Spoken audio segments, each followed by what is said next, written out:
Hey everyone, welcome back to Limit Breaker Fitness. Monty here again. So today I'm going to show you how to properly make a steak. Now there's going to be 7 rules that we got to follow, and as long as we follow these rules, it doesn't matter what kind of steak we have, we're going to get a great product at the end. Bruno, get out of there. Anyway, so yeah, today I'm using a strip steak here. You can see that there. And to cook this up, we're just going to need a few basic simple ingredients. Salt, pepper, garlic, olive oil, and I have a little sage that I'm going to be chopping up to sprinkle on top and really add some nice fresh flavor to it. Let's get to it, guys. Alright guys, so rule number 1 is let the steak relax. Just leave it out at room temperature anywhere between 20 and 60 minutes, depending on the thickness. This here is only about a half an inch or so it's not going to require too long, but by letting it relax, we allow it to come up to room temperature, and that's going to help it cook evenly all the way through when we put it in the pan. Now, rule number 2, take some paper towels, and we're going to blot it dry. We want to develop a nice crust on the steak, so we want to make sure that we don't have any excess moisture on the outside, because if there's excess moisture out there, all that's going to do is steam in the pan, and we're not going to develop that deep brown crust that we want. There we go. Got that all done. Move this to the side. Now that the steak's all nice and dry on the outside, we can go ahead and season it. Now, when you're seasoning it, you can use like anything, really. You can use a pre-made rub. You can use a lot of fresh herbs and whatnot at the end. I'm just going to go nice and simple and keep it basic today. Salt, pepper, garlic. Now you do want to make sure that when you're seasoning the steak, you don't use a fine pepper, because a fine pepper, that's going to end up burning in the pan. So go with something that's coarse ground like you see me doing here. Once you get it seasoned on the one side, just go ahead and pat it in. We'll go ahead, flip it, and season the other side as well. Now that salt and pepper, that's also going to help us to develop that nice crust that we want on the outside. There we go, a little pepper. And I'm using granulated garlic here today, and that's because just like with the pepper, if you go with a garlic powder, it's going to end up burning in the pan. Using a granulated garlic will protect that a little bit. So go ahead, pat it in there. And then don't forget to season the sides. Now there's plenty of seasoning left on the plate here. So just go ahead, roll it around, get those sides in there. Don't let any of that stuff go to waste. Now you notice that I did have a little gray on the outside of my steak here. It oxidized a little bit. I had it in the fridge for a few days too long. It took me a little while to make this video because I've been extremely busy, but I hope you guys like the short that I did for this. It's over on the Instagram, Limit Breaker Food and Fitness. Go check it out over there. Now we're all done with this. We're going to let it hang out for a minute, and we're going to move over to the stove. I'll see you guys in just a second. Okay guys, we're over here at the stove. I got my pan going on a very high heat. And that's rule number 4 here. You want to go with a really high heat, because that's going to help us get that beautiful crust on it, and it won't be all gloopy and soggy and nasty. Now today I'm doing it in the pan. I actually prefer to cook on the grill, but it's 19 degrees outside and I hate the cold. So I'm going to go ahead and place a little olive oil in the pan. Not too much, only about a tablespoon. And we'll give that a second to come up to temperature as well. There we go. Swirl it around, get everything covered. Now, once you see the oil smoking, that's when you want to put the steak in there.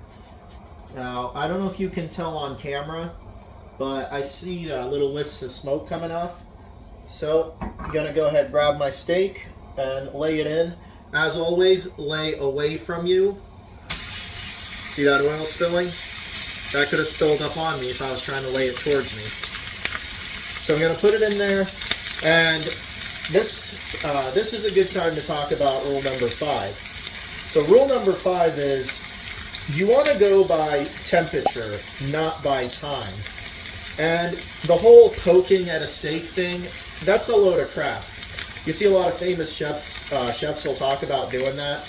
And that works out great if you've cooked 1,000 steaks.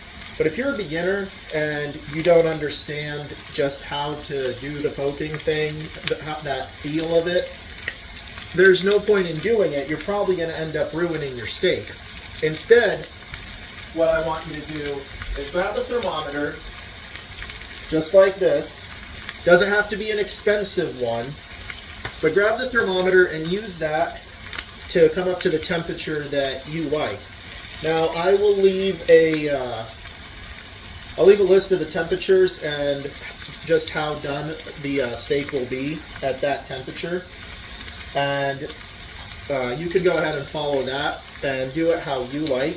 Eventually, when you cook enough steaks, you're going to kind of know, like, based on the size and type of the steak, just how long to cook it. Now, this one I'm going to go for about 2 minutes per side. So I'll just let that go, and probably about another minute, I'll go ahead and flip that.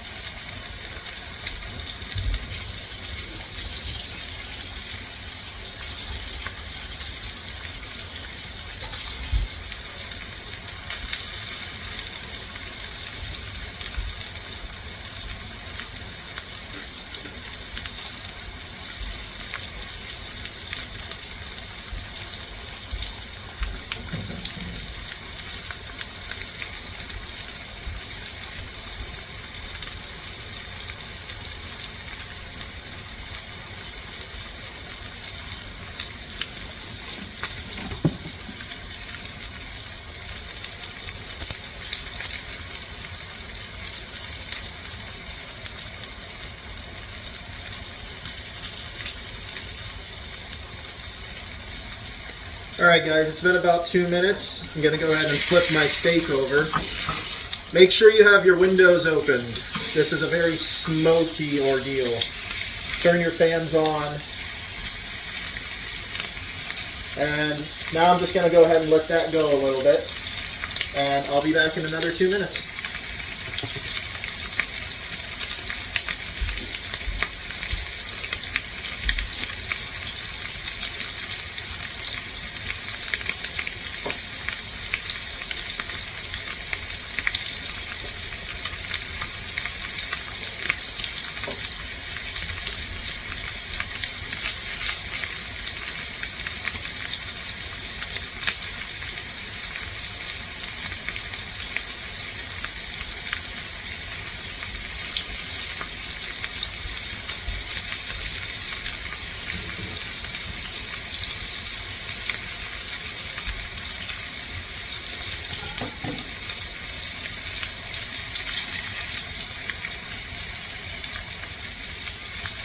Alright guys, so it's been another couple of minutes.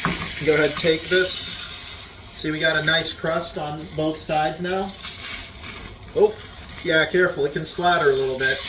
One last thing is if you got a nice fat cap on it, go ahead, flip it over onto the fat cap and let that sear just a little bit.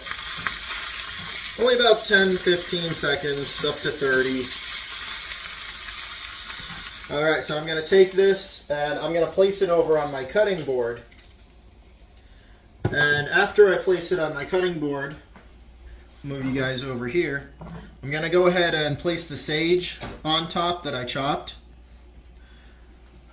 And then I'm going to take that oil that's in there and I'm going to pour it right on top.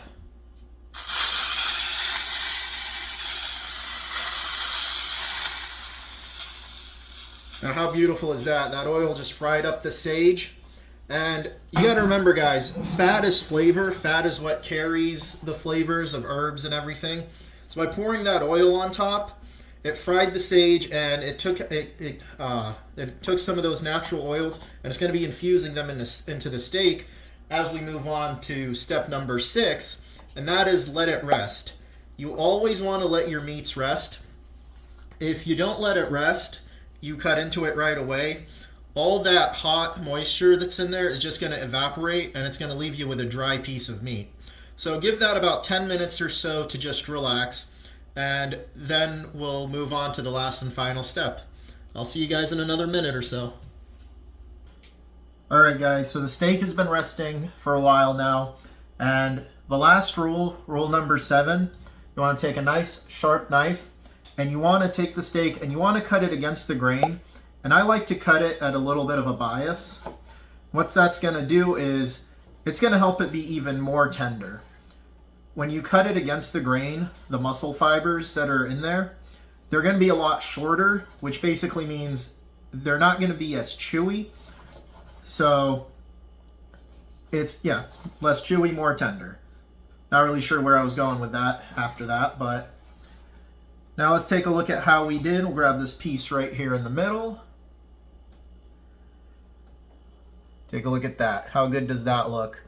Now that's about a medium, and I like medium at the most. Medium rare is about where I like it. I ended up leaving it in there a little too long because I'm moving around trying to film and do this all at the same time.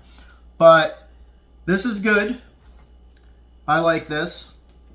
Maybe could have been done for 30 less seconds. We'll grab a piece here from the middle, give it a try.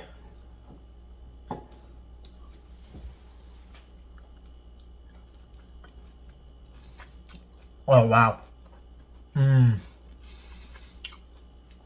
You got to do this. That sage really hits the spot on top. Just freshens everything up. Sorry, I'm talking with my mouth full, but... You guys got to give this a try. I got to get another one. Sorry, not sorry. And the little fat that's on the end, you want to cut a few extra calories? Just don't eat it. But classic bodybuilding meal. Now, let's put my face on camera and we'll talk about the macros and we'll review the rules real quick one more time. Okay guys, let's review real quick. Rule number 1, take your steak out 20 to 60 minutes before cooking. Let it come up to room temperature. Rule number 2, pat the outside dry with paper towels. We want to form a nice crust on the outside. Moisture is the enemy of that. Rule number 3, keep the seasoning simple. Salt, pepper, garlic, and make sure you're not using very fine seasonings or anything with a lot of sugar in it, because that's just going to burn. Because in step number 4, we want to do high heat. Get your pan up ripping hot. No non-stick pans, no thin pans, cast iron, stainless steel, carbon steel, something like that. Also, use a bigger pan than I did. I got a new tripod that I'm working with that's a little bulky, so I had to use a smaller pan just to kind of fit everything around. But avoid the flare-ups by using a bigger pan, and it gets real smoky, so if you're doing this inside, open all the windows. Rule number, where am I on? Yeah, rule number 5, temperature, not time when it comes to this. How done you like your steak will depend on the temperature, not how long you cook it. So use a thermometer and do it that way. And like I said before, and if you check out my Instagram, you'll really see no well done steaks, okay? Don't do that, all right? I'll leave temperatures and doneness levels down in the description. Next, let it rest. Rule number 6, at least 10 minutes. Give those juices inside time to calm down so they don't evaporate everywhere when you cut into it. Rule number 7, cut against the grain. It'll make those fibers shorter, make it a lot more tender. And rule number 8, just throwing it in there now. Enjoy it. We always want to enjoy what we're eating, guys, okay? And if we can't enjoy the foods that we're eating on a daily basis, we're not going to be able to stick to any kind of diet plan. Now, moving on to the macros, this here was about a 10-ounce portion, and that 10-ounce portion is going to give you, let me check. Guys, I write stuff down, okay? I don't remember everything off the top of my head, okay? Just being honest with you.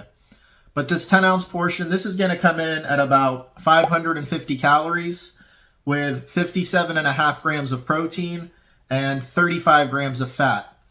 Now, it's not exactly a perfect cutting dish, But for muscle building, it's great. Full of protein, full of iron and other minerals that we need in our diet. If you don't like steak, there's other ways to get that protein, iron, and whatnot in there. And that's really all I got for you today, guys. As always, like, share, comment, subscribe, hit the notification bell. And more important than any of that, send me an email, limitbreakerfitnessllc@gmail.com. We'll get you on a training program. We'll get you on a meal plan. Everything tailored to you and your goals. If you have any injuries or something, we can work around it and really customize everything to you. We'll check in with you on a weekly basis, see how things are going, and we'll be open to you all the time for open lines of communication anytime you have questions and things like that. So go ahead, hit that link, get in contact with me, and well, that's it, guys. See you later. Hope you have a great one.